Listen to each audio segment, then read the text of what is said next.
there is a trend down, just like over the last day or so with numbers. Not much, but do you think this is the way it will continue to go, or is it really up in the air? Well, I think the safest thing one can say is that they're stabilizing, or we hope they're stabilizing. I have a feeling that the numbers will pick up again because of people breaking the regulations over the New Year's holiday. So we should expect numbers to stay fairly high. But Tim, the problem isn't so much about the numbers stabilizing, but it's the fact that the numbers themselves are so very high. We're at almost 60,000 a day. And even if they just stayed there or stayed thereabouts, this is compares to April when there were only 5,000 cases. The peak of the first lockdown, there were 5,000 people. And as you know, as everyone knows, I mean, it's supposed to be 1 out of every 30 Londoners has been infected. Thank goodness I'm not amongst those numbers.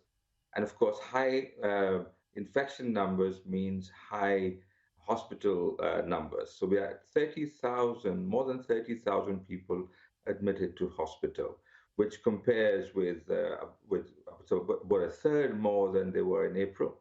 And deaths are at about 1,100 or 1,200 a day, which is even at the peak, we didn't have so many people dying from COVID. So this is actually much worse than the first lockdown. And as you observed in the interview before me, these numbers, people aren't paying attention. People are simply not taking the care they should take, and they seem to be fatigued with being responsible for everybody else.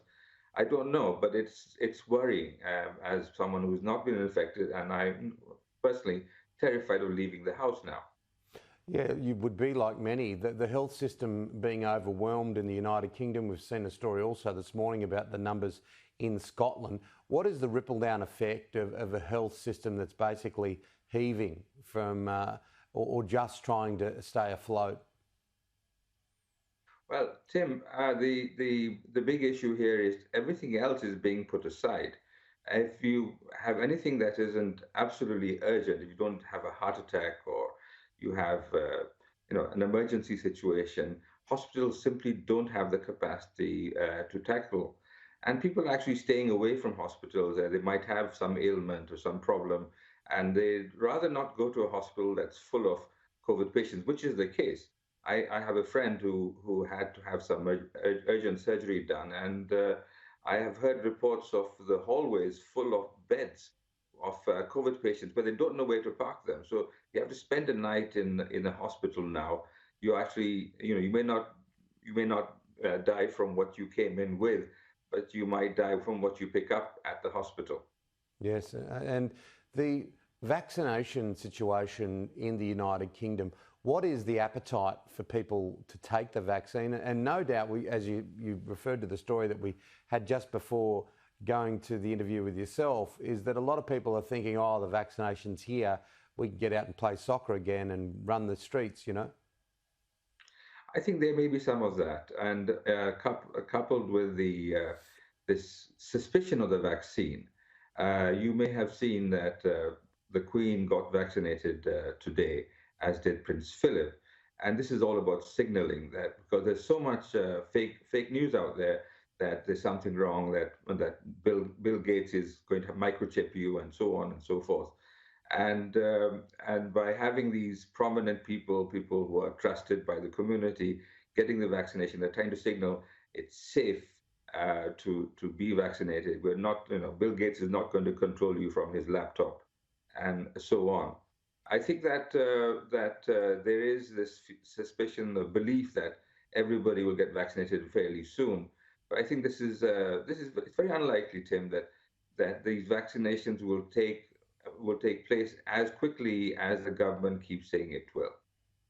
How much, and look, there'll be plenty of time to look back once we're through the pandemic worldwide, but how much effect do you think the original attitude of the Prime Minister, Boris Johnson, saying that let's get herd immunity, I've just been through a COVID ward, shaking people's hands, and him almost dying from the disease, held back the the attack by the United Kingdom at the pandemic?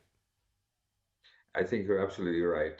He has had this the lackadaisical approach to everything, and he wants to be everyone's friend and not upset them, which is really not the right thing to do.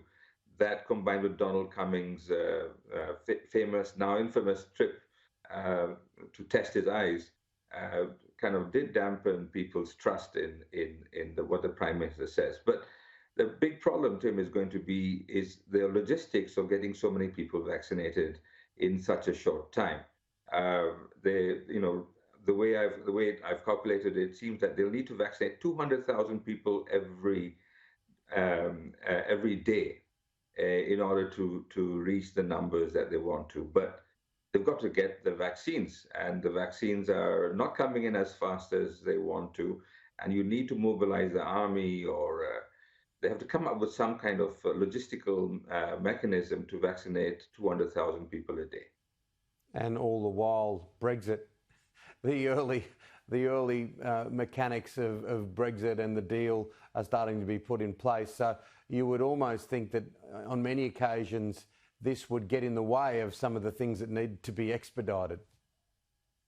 That's right, Tim. There is some concern that because the UK now is a third country, there's going to be more paperwork, and companies are not going to want to do that paperwork to get stuff across. So that is definitely going to feed into some of this, and it doesn't help the economy, Tim, that we have the COVID crisis going on, and then we have the cost of Brexit now beginning to creep into everyday life.